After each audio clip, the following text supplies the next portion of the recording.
وشفيع المرسلين خير خلق الله محمد يا مصطفى يا إمام المرسلين يا مصطفى. أعوذ بالله من الشيطان الرجيم. بسم الله الرحمن الرحيم. السلام عليكم ورحمة الله وبركاته. الحمد لله Alhamdulillahilladzi allafa baina qulubina fa asbahna bi ni'matihi ikhwana. Asyhadu an la ilaha illallah wahdahu la syarikalah wa asyhadu anna Muhammadan abduhu wa rasuluh. Rabbi shrah li sadri wa yassir li amri wahlul 'uqdatam min lisani yafqahu qawli. Allahumma salli ala sayyidina Muhammad wa ala ali sayyidina Muhammad. La nabiyya ba'dah wa la rasula ba'dah, amma ba'du. Para pemirsa yang insya Allah dirahmati dan dimuliakan oleh Allah Subhanahu wa ta'ala.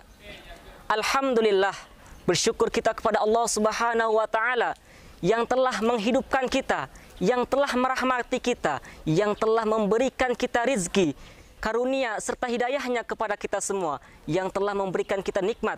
Begitu banyak nikmat yang Allah berikan kepada kita, beribu-ribu nikmat yang Allah berikan kepada kita, sehingga apabila kita menghitung nikmat Allah, niscaya kita tidak akan bisa menghitungnya. Walaupun ranting-ranting yang ada di muka bumi ini kita jadikan sebagai penanya, lautan yang ada di muka bumi ini kita jadikan sebagai tintanya, dan daun-daun yang ada di muka bumi ini kita jadikan sebagai kertasnya, niscaya itu semua tidak akan bisa menghitung nikmat, betapa banyak nikmat yang Allah berikan kepada kita semua. Oleh karena itu, marilah kita bersyukur kepada Allah Subhanahu wa ta'ala atas segala nikmat yang telah diberikannya kepada kita semua, baik nikmat itu besar maupun kecil. Karena apabila kita bersyukur kepada Allah Subhanahu wa ta'ala, Allah Subhanahu wa ta'ala akan menambahkan nikmatnya untuk kita. Sebagaimana Allah Subhanahu wa ta'ala berfirman, la in syakartum la azidannakum wa la in kafartum inna azabi lasyadid. Oleh karena itu, marilah kita berdoa kepada Allah Subhanahu wa ta'ala agar kita selalu ditambahkan nikmatnya, dan agar Allah Subhanahu wa ta'ala menjadikan kita termasuk orang-orang yang bersyukur. Amin ya rabbal alamin. Salawat dan salam tak lupa kita curahkan kepada Nabi kita, Nabi besar, Nabi Muhammad sallallahu alaihi wasallam, yang telah membawa kita dari alam kegelapan menuju alam yang terang benderang, dari zaman kebodohan menuju zaman yang penuh dengan ilmu pengetahuan seperti yang kita rasakan pada saat ini, sehingga kita semua bisa mengetahui dan bisa membedakan mana yang hak dan mana yang batil, yang halal dan yang haram, antara jalan menuju surga dan jalan menuju neraka, dengan lafaznya Allahumma salli ala Sayyidina Muhammad wa ala ali Sayyidina Muhammad. Baiklah, pada kesempatan kali ini saya akan menyampaikan sebuah ceramah yang berjudul berinfak di jalan Allah dengan hati yang ikhlas. Para pemirsa yang insya Allah dirahmati oleh Allah Subhanahu wa ta'ala, apakah yang dimaksud dengan berinfak di jalan Allah dengan hati yang ikhlas itu? Berinfak di jalan Allah dengan hati yang ikhlas adalah kita menginfakkan sebagian harta yang Allah berikan kepada kita, kemudian kita infakkan kepada orang-orang yang berhak menerimanya. Allah Subhanahu wa ta'ala telah merumpamakan perumpamaan orang-orang yang menginfakkan harta di jalan Allah Subhanahu wa ta'ala. Allah Subhanahu wa ta'ala berfirman, A'udzu billahi minasy syaithanir rajim.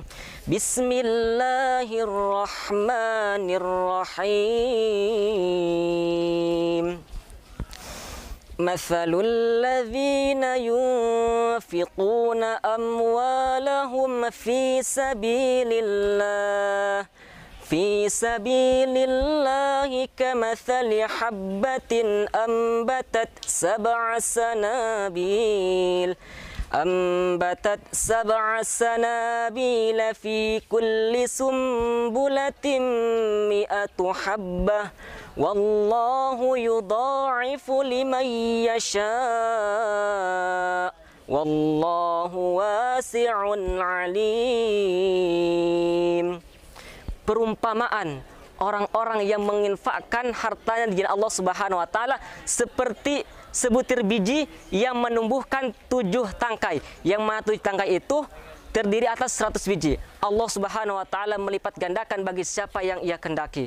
Dan Allah Subhanahu wa taala Maha luas dan Maha mengetahui. Jadi kita berinfak di jalan Allah Subhanahu wa taala seperti kita menabung di akhirat. Maka di akhirat nanti kita akan mengambil tabungan kita. Jadi barang siapa yang selalu berinfak selama di dunia, maka insya Allah di akhirat kelak dia termasuk orang-orang yang kaya. Wahai saudaraku, apakah hati kita tidak tersentuh atas ayat Quran yang saya bacakan tadi? Bahwasanya Allah Subhanahu wa taala melipat gandakan harta kita apabila kita berinfak di jalannya.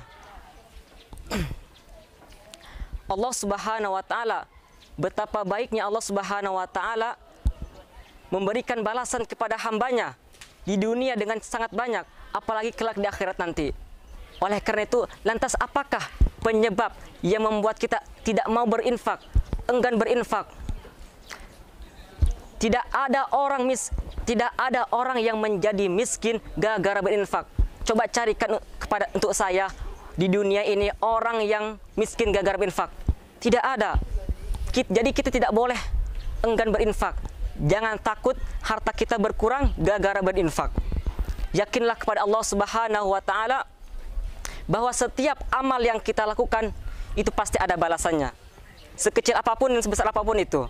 Sebagaimana Allah Subhanahu wa taala berfirman, "Faman ya'mal mithqala dzarratin khairan yarah, wa man ya'mal mithqala dzarratin syarran yarah." Dan barang siapa yang melakukan kebaikan sebesar dzarrah, maka ia akan mendapatkan balasannya. Dan barang siapa yang melakukan kejahatan sebesar dzarrah, maka ia pun akan mendapatkan balasannya. Para pemirsa yang insyaallah dirahmati oleh Allah Subhanahu wa taala, jadi setiap amal perbuatan kita yang kita lakukan selama dunia, baik itu kebaikan maupun keburukan, pasti ada balasannya dari Allah Subhanahu wa taala. Oleh karena itu, marilah kita memperbanyak amal kebaikan kita. Karena apabila kita melakukan kebaikan, pasti balasannya kebaikan pula.